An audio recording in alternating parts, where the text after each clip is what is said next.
তারাবির সালাত কত রাকাত পড়া সহিহ সুন্নাহ?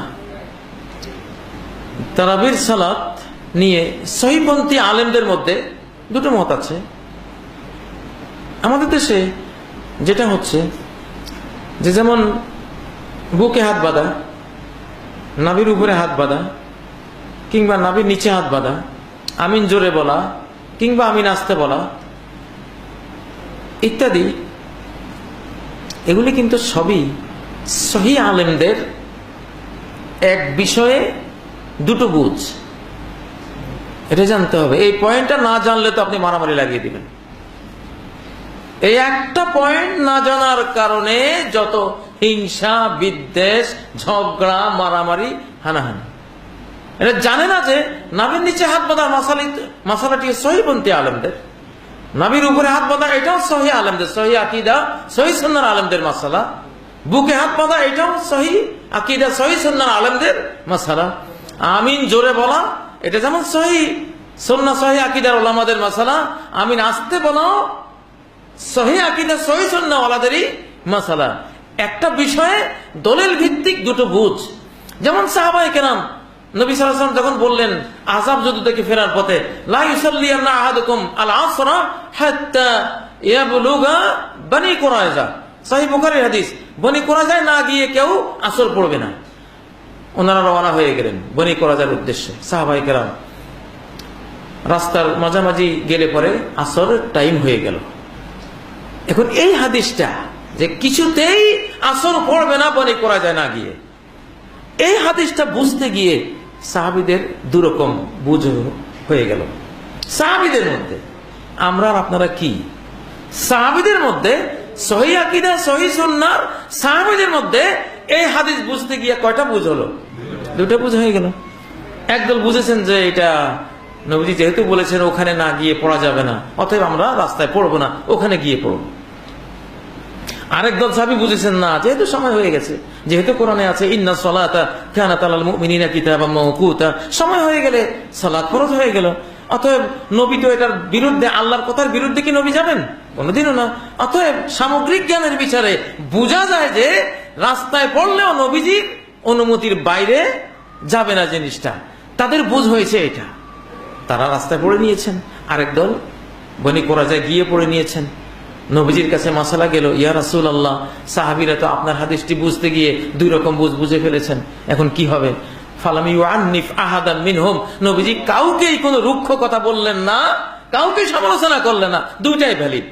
আমরা করে কি, নাভির উপরে হাত বাঁধছে, বুকের হাত বাঁধছে, মারামারি কিলেগিলি লাগাই দিলে মসজিদ থেকে বের করে, মূর্খতা। খবরদার, এগুলি কেউ করবেন না। আমরা আর আপনারা তো মানুষ।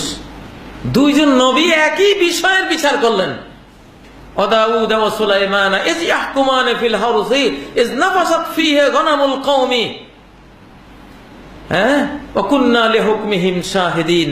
দাউদ আর সুলাইমান দুই বিচারককে স্মরণ করো, যখন ছাগলের পাল ক্ষেতের মধ্যে পড়ে ক্ষেত বরবাদ করে দিয়েছে, তখন দাউদ আর সুলাইমান দুজনে দুটো বিচার করলো।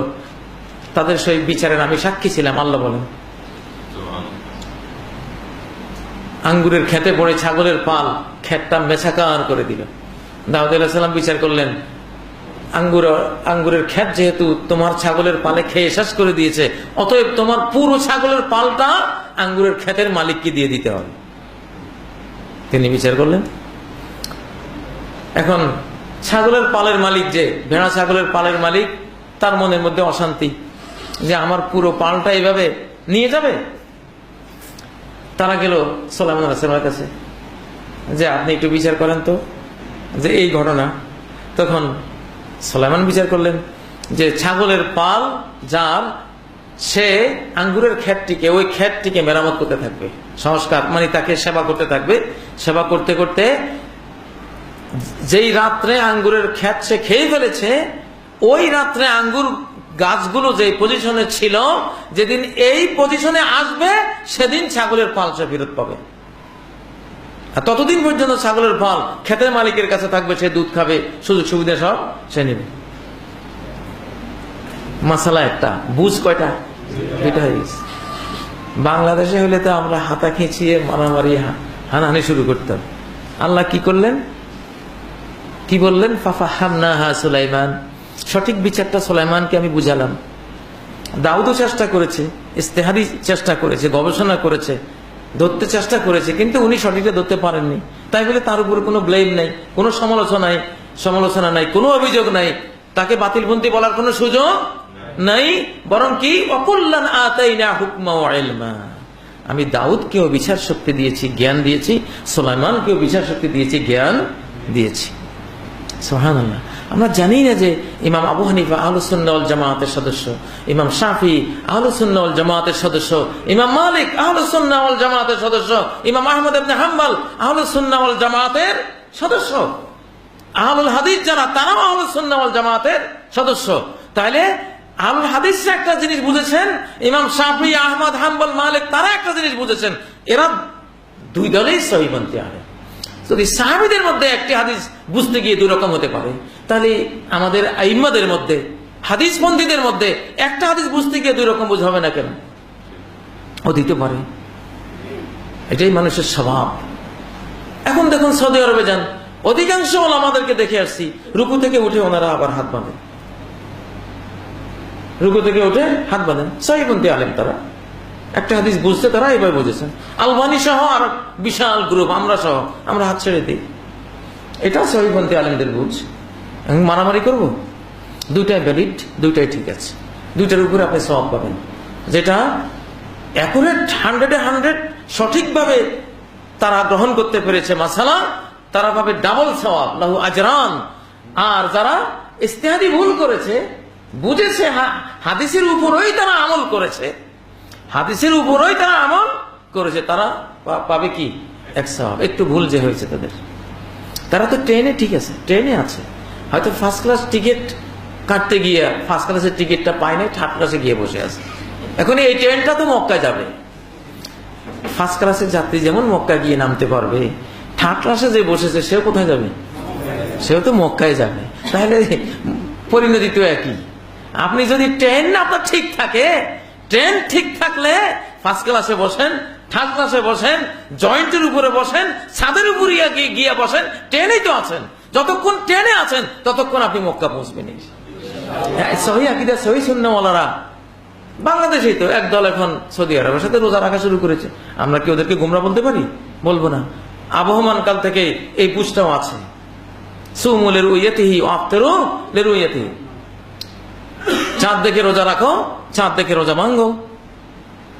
ওরা বলছে যে কোনো এক জায়গায় দেখলেই তো হয়ে গেল, সৌদি আরব দেখলেই তো হয়ে গেল, অতএব আমরা সৌদি আরবের সাথে চাঁদ দেখে রোজা রাখবো। এই বুঝটা বিরুদ্ধে আপনি তাদেরকে বাতিল বলতে পারবেন না। হ্যাঁ, বলতে পারবেন যে এই বুঝাটা তোমাদের জন্য এটা খাতা ইজতিহাদি, বুঝের ভুল তোমাদের। শুদ্ধ বুঝ হলো সাওমুকুম ইয়াওমা তাসুমুন, নবীজি বলেছেন তোমাদের কমিউনিটি, তোমাদের সমাজের লোকেরা যেদিন সিয়াম পালন করবে সেদিন তোমরা সিয়াম পালন করবা। একই কমিউনিটি, একই সমাজ, একই এলাকার মানুষ, এক একজন এক একদিন ঈদ করবে, এক একজন এক একদিন রমজান শুরু করবে। একজনের আজকে রমজান শেষ, আরেকজনের আজকে রমজান শেষ না। একজনে ঈদ করতেছে, আরেকজন রোজা মুখে অনাহারে। এই যে একটা গন্ডগোল, খবরদার এই গন্ডগোল করো না। এই জন্য তোমার ওই বুঝটা বুঝতেই পারো, কিন্তু একই কমিউনিটিতে এটা করাটা তোমার জন্য খাতায় ইজতিহাদি। তোমার বুঝগত ভুল, বুঝগত ভুল। তুমি হাদিসের উপরে আমল করতে চেষ্টা করেছো, কিন্তু এই বুঝটা তোমার আসলে ঠিক না। তাই বলে তুমি গোমরা না, তুমি বাতিল না, তুমি বেদাতি না, তুমি একটা সহি হাদিসের উপরে একটা বুঝের অবকাশও আছে, তুমি আমল করেছো। যদি এই একটা পয়েন্ট মনে রাখেন যে ছোটখাটো বিষয় নিয়ে এখানে হাত বাঁধা, এখানে হাত বাঁধা, আমিন জোরে বলা, আস্তে বলা, রফিয়াদান করা না করা, এই বিষয়গুলি হ্যাঁ আর না দুইটাই সহি আকীদা সহি সুন্নাহর ওলামাদেরই দুই ধরনের বুঝ। এই একটা কথা যদি মনে রাখেন তাহলে আর কোনো গন্ডগোল নেই। সুবহানাল্লাহ, ঠিক কি না?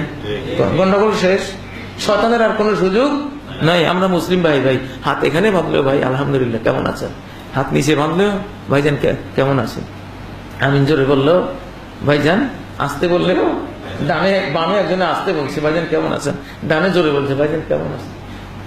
একই হাদিসের কি সুন্দর দুইটা বুঝ, কি বৈচিত্র্য। এটা ভালো জিনিস, ভালো জিনিস। ওয়ালা ইয়াজালুনা মুখতালিফিনা ইল্লা মান রাহিমা রাব্বুক। একটা ইখতিলাফ আছে খারাপ, সেটা হলো একজন মুসলমান আর একজন কাফের, একেবারে একজন পশ্চিমের যাত্রী আরেকজন পূবের যাত্রী, একজন জাহান্নামের যাত্রী আরেকজন জান্নাতের যাত্রী। এই ইখতিলাফটাই হলো ইসলামী মাজমুম। কিন্তু একই ট্রেনে আছি, কেউ ফার্স্ট ক্লাস, কেউ সেকেন্ড ক্লাস, কেউ থার্ড ক্লাস। এই ইখতিলাফ মাজমুম না। যার যার সামর্থ্য অনুসারে ট্রেন ঠিক আছে, যাত্রাপথ ঠিক আছে, সব ঠিক আছে, একই স্টেশনে একই গন্তব্যে তারা গিয়া পৌঁছবে, ঠিক না? এখন আপনি ফার্স্ট ক্লাসে বসে আছেন, এই জন্য থার্ড ক্লাস ওয়ালারা বেদাতি, থার্ড ক্লাস ওয়ালারা এরা ইসলামের দুশ্মন, থার্ড ক্লাস ওয়ালারা কোনো মানুষই না, মানুষের কাতারাই পড়ে না। আর যদি এটা বলেন তাহলে কি হবে? আর থার্ড ক্লাস ওয়ালাদের সংখ্যা বেশি, আর ফার্স্ট ক্লাস ওয়ালার কয়টা লোক বাইর করে এগুলি ট্রেন থেকে, এগুলি ফার্স্ট ক্লাস করে একবারে সবসময়। ভাই first class second class third ক্লাসে কোনো গন্ডগোল নাই, আপনারা একই জায়গায় পৌঁছবেন, ঠিক আছে? হ্যাঁ, অতএব এটা নিয়ে এই ইখতিলাফগুলি বোঝা উচিত, যেগুলি কি ধরনের জিনিস, কাদের ইখতিলাফ? এগুলি সব সহিহ আকীদা, সহিহ সুন্নাহর উলামাদের ইখতিলাফ, মানে বুঝের বিভিন্নতা যেটা ভ্যালিড। হাযা ইখতিলাফুন সাইর, এই বুঝের বিভিন্নতাকে ইসলামের শরিয়া বলা হয় এটা বৈধ বিভিন্নতা, এটা জায়েজ। কিন্তু কিছু ইখতিলাফ আছে সুন্নাত আর বিদআত, ওইটা কি না, ওটা বৈধ না। হ্যাঁ, একদম দুরূদ পড়ে, একদম মিলাদ পড়ে, সে ট্রেন থেকে জাম্পি পড়ে গেছে, যে মিলাদ পড়ছে সে ট্রেন থেকে কি লাফাই পড়ে গেছে, এইটা তো হলো না, ঠিক আছে? এই তো মক্কায় পৌঁছবে না, এই তুর্কিস্তান পৌঁছবে। যাই হোক, অতএব জায়গা মতো থাকলে থার্ড আর ফার্স্ট আর সেকেন্ড যে ক্লাসে পান, আপনার গন্তব্য ঠিক আছে।